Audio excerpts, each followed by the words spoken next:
Sperm whale के पेट के अंदर वैज्ञानिकों को एक ऐसी चीज मिली जिसने पूरी दुनिया के होश उड़ा दिए थे। वो था कोलोसल स्क्विड का ढेर। यह जीव इतना विशाल और डरावना होता है कि इसे देखना ही अपने आप में एक अनोखा अनुभव है। वैज्ञानिकों का अनुमान है कि एक स्पर्म वेल की डाइट का लगभग 80% हिस्सा यही विशाल जीव होते हैं। इसका सीधा सा मतलब ये हुआ कि समंदर की गहराइयों में ऐसे हजारों लाखों स्क्विड घूम रहे होंगे। लेकिन सवाल यह है कि अगर ये इतनी बड़ी संख्या में मौजूद हैं, तो इन्हें आज तक इनके प्राकृतिक घर में जिंदा देखना इतना मुश्किल क्यों हो रहा है। स्पर्म वेल की आदतों से हमें पता चलता है कि ये जीव समुद्र के उस हिस्से में रहते हैं जहां सूरज की रोशनी का नामो निशान नहीं होता। वहां पहुंचने के लिए हमें एक खास पनडुब्बी की जरूरत पड़ती है। जब हम उस गहराई में उतरते हैं तो चारों तरफ सन्नाटा और अंधेरा होता है। वहां कुछ है तो बस समुद्री बर्फ यानी कि मरीन स्नो, जो हर दिशा में मीलों तक फैली हुई है। कोलोसल स्क्विड 9 मीटर से भी ज्यादा लंबे हो सकते हैं, लेकिन इस विशाल समुद्र में उसे ढूंढना बिल्कुल वैसा ही है जैसे एक बड़े से स्टेडियम की सारी लाइटें बंद करके सिर्फ अपने फोन की टॉर्च से एक मक्खी को खोजना। हालात और भी तब मुश्किल हो जाते हैं जब वहां का मौसम खराब हो। लेकिन साल 2025 में इस जीव की खोज के ठीक 100 साल बाद वैज्ञानिकों की किस्मत चमक गई। उन्हें पहली बार एक नन्हे कोलोसल स्क्विड का वीडियो फुटेज मिला। ये खोज पूरी तरह से इत्तेफाक थी, ठीक उसी तरह जैसे हमें ऑरफिश या तेल के कुओं पर काम करने वालों के जरिए बिग फिन स्क्विड की डरावनी तस्वीरें मिली थी। ये सबूत चीख चीख कर कह रहा है कि समुद्र की ठंडी गहराइयों में ऐसे राक्षस और खूबसूरत जीव फल फूल रहे हैं जिनके बारे में हमें बहुत कम पता है। अब तक हमारी ज्यादातर खोजें सही समय और सही जगह पर होने का नतीजा रही हैं। लेकिन सोचिए, अगर मैं आपसे कहूं कि इन विशाल जीवों को खोजने का एक और तरीका है और उसके लिए हमें सिर्फ पानी की एक बूंद चाहिए। जी हाँ, यह सुनने में जादू जैसा लगता है, लेकिन यह विज्ञान की एक नई क्रांति है। समुद्र की गहराई में जीवन को खोजना इस बात पर निर्भर करता है कि आप कितने नीचे जाना चाहते हैं। सतह से पहले 30 मीटर तक तो क्यूबा गियर से काम चल जाता है। यहाँ रोशनी भी भरपूर है, लेकिन जैसे जैसे आप नीचे जाते हैं पानी का दबाव आपके शरीर को कुचलने की कोशिश करता है। यहाँ वैज्ञानिक खास रोबोट्स का इस्तेमाल करते हैं। दोस्तों, जब हम इन गहराइयों में लाइट जलाते हैं तो सबसे पहले हमें जीवों के शरीर के टुकड़े, मल, धूल और मरे हुए जानवरों के अवशेष गिरते हुए दिखाई देते हैं, जिसे मरीन स्नो कहा जाता है। ये यहाँ रहने वाले जीवों के लिए खाने का सबसे बड़ा जरिया है। यहाँ रहने वाले जीव या तो पारदर्शी होते हैं या अंधेरे में चमकते हैं। दूसरे विश्व युद्ध के दौरान नाविकों ने अपने सोनार पर एक रहस्यमयी परछाई देखी थी। उन्हें लगा कि समुद्र का फर्श उनके पास आ रहा है, लेकिन असल में वो परछाई चल रही थी। हर रात वो परछाई ऊपर आती और दिन में वापस नीचे चली जाती। बाद में पता चला कि ये कोई समुद्री राक्षस नहीं, बल्कि दुनिया का सबसे बड़ा पलायन था। हर रात करोड़ों टन जीव अंधेरी गहराइयों को छोड़कर ऊपर खाना खाने आते हैं। दोस्तों, रात के समय होने वाला ये पलायन इतना विशाल है कि ये अफ्रीका के जंगलों में होने वाले जानवरों के विस्थापन को भी छोटा साबित कर देता है। इसका मतलब है कि समंदर का जो हिस्सा हमें खाली और वीरान लगता है, वो असल में धरती की सबसे भीड़भाड़ वाली जगहों में से एक है। ये केवल मछलियों का आना जाना नहीं है, बल्कि हमारे ग्रह की सेहत के लिए भी बहुत जरूरी है। सतह पर रहने वाले फाइटोप्लैंक्टन हवा से कार्बन डाइऑक्साइड सोखते हैं, और जब रात को गहराई से ये जीव ऊपर आकर उन्हें खाते हैं तो वे उस कार्बन को अपने साथ वापस गहराई में ले जाते हैं। ये प्रक्रिया हमारे वायुमंडल से कार्बन को तेजी से हटाने में मदद करती है।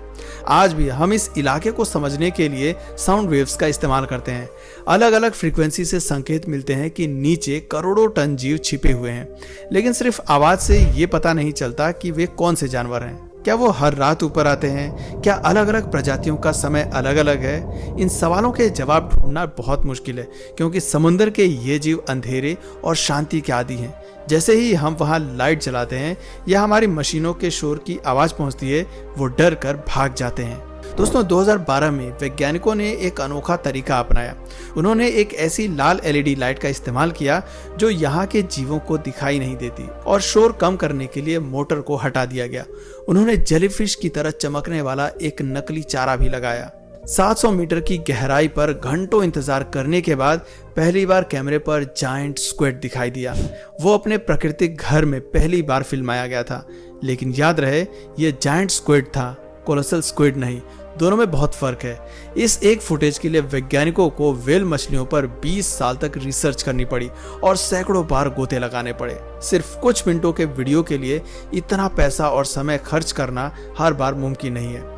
जैसे जैसे हम और नीचे जाते हैं, रोशनी पूरी तरह गायब हो जाती है। हम समंदर के उस हिस्से में पहुंच जाते हैं जो पृथ्वी के कुल पानी का 70% है।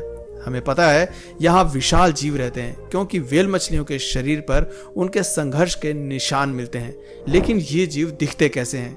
दोस्तों, ये एक बड़ी समस्या है। अब तक की हमारी खोजें पूरी तरह से किस्मत के भरोसे रही हैं। जब हम अबीस यानी कि अतल गहराई में पहुंचते हैं तो वहां की दुनिया एक सुनसान रेगिस्तान जैसी लगती है, जहां हर तरफ कीचड़ और खनिज पदार्थ फैले होते हैं।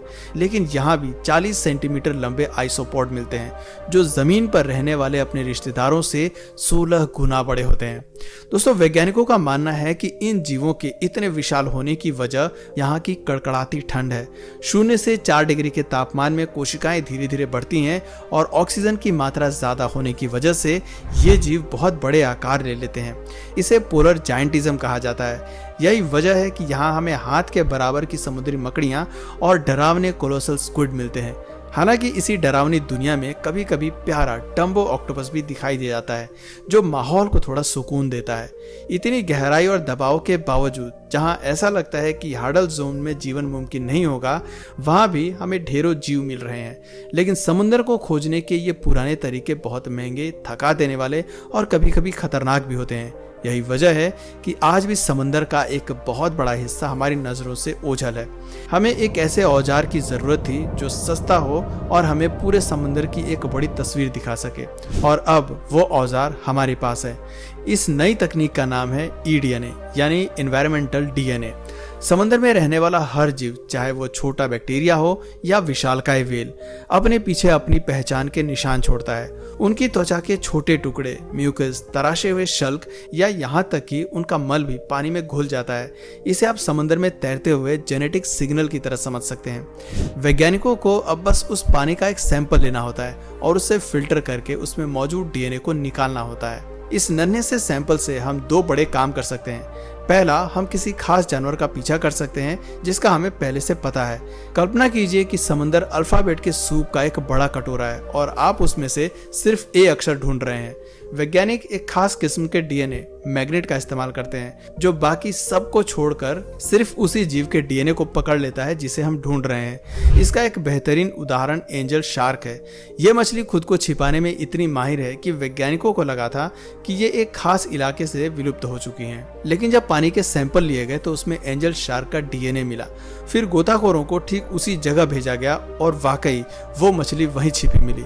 ये तकनीक अब अंटार्कटिका में कोलोसल स्क्विड को खोजने के लिए इस्तेमाल की जा रही है। न्यूजीलैंड के वैज्ञानिक पानी के सैंपल लेकर ये पता लगाने की कोशिश कर रहे हैं कि ये विशाल जीव कब और कहाँ मौजूद होते हैं। ये तरीका पुराने कैमरों और रोबोट्स के मुकाबले कहीं ज़्यादा तेज और आसान है। इससे हम उन जगहों का हीट मैप बना सकते हैं जहाँ ये रहस्यमय जीव सबसे ज़्यादा रहते हैं। अब हमें किसी विशालकाय जीव को देखने के लिए 20 साल इंतजार करने या सिर्फ किस्मत के भरोसे बैठने की जरूरत नहीं है। eDNA के साथ जो दूसरा और सबसे रोमांचक काम हम कर सकते हैं वो है अनजान की तलाश। याद है वो रहस्यमय परछाई जो हर रात ऊपर नीचे होती है? शोधकर्ता अब सतह और व्हाइट लाइट जोन से रोजाना पानी के सैंपल इकट्ठा करते हैं ताकि एक साथ सैकड़ों प्रजातियों के निशानों को पकड़ा जा सके। इस बार वो अल्फाबेट के सूप में सिर्फ एक अक्षर नहीं, बल्कि ये कहते हैं कि हमें इस सूप के सारे वोवेल्स ढूंढ कर बताओ। इससे उन सभी प्रजातियों की पहचान हो जाती है जो उस वक्त वहां मौजूद थी। दिन और रात के सैंपल की तुलना करने पर यह साफ हो जाता है कि कौन से जीव किस समय पलायन कर रहे हैं। ये तकनीक अब समुद्र की सबसे गहरी परतों यानी अबिसल प्लेन में भी अपनाई जा रही है। वहां के पानी के सैंपल से जो परिणाम सामने आए, उन्होंने वैज्ञानिकोों के पैरों तले जमीन खिसका दी। उस गहरे पानी से जो DNA वापस आया, उसमें से 90% पूरी तरह अज्ञात था। जी हाँ, 90%। वैज्ञानिक इसे डार्क टेक्सा कहते हैं।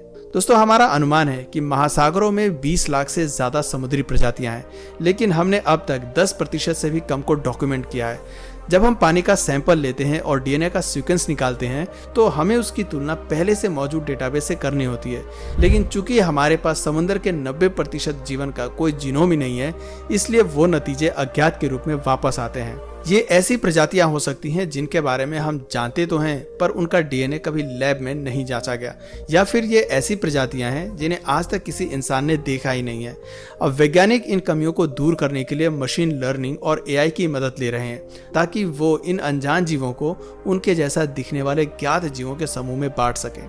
दोस्तों, ये समुद्र की खोज का एक बिल्कुल नया मोर्चा है। अब हम समुद्र के डीएनए को रिकॉर्ड करने की दौड़ में हैं। सबसे अच्छी बात यह है कि इन ईडीएनए सैंपल्स को सालों तक सुरक्षित रखा जा सकता है और भविष्य में नई जानकारी आने पर इन्हें दोबारा जांचा जा सकता है। आज भले ही ये हमारे लिए एक ब्लैक बॉक्स जैसा हो, लेकिन जहां हमारे पुराने कैमरे और रोबोट सिर्फ अंदाजा लगा पाते थे कि शायद कोई चीज हमारे पीछे अंधेरे में छिपी है, वहीं ईडीएनए डंके की चोट पर कहता है कि यहाँ कोई है, भले ही हमें अभी उसका नाम न पता हो। ये सोचना कि ये सब बहुत आसान है एक बड़ी भूल होगी।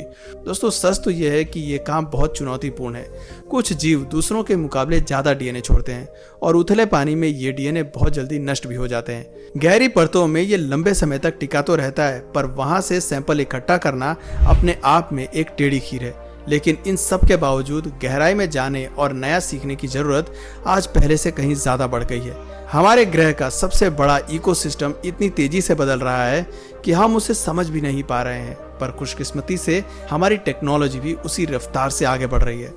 दोस्तों, ईडीएनए हमें सिर्फ ये नहीं बताता कि अंधेरे में कौन छिपा है, बल्कि ये हमारे समंदर की सेहत का एक मेडिकल टेस्ट भी होता है। यह हमें एक बेसलाइन देता है जिससे हम ये देख सकते हैं कि समय के साथ समंदर के हालात में क्या बदलाव आ रहे हैं। सबसे कमाल की बात यह है कि इसमें कोई भी हिस्सा ले सकता है।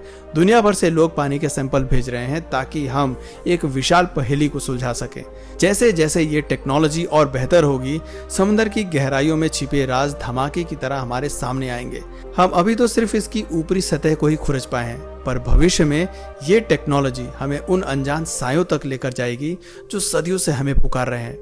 तो दोस्तों, क्या आपको लगता है कि हम कभी उन 90% अनजान जीवों का पता लगा पाएंगे जो आज भी हमारी नजरों से ओझल है?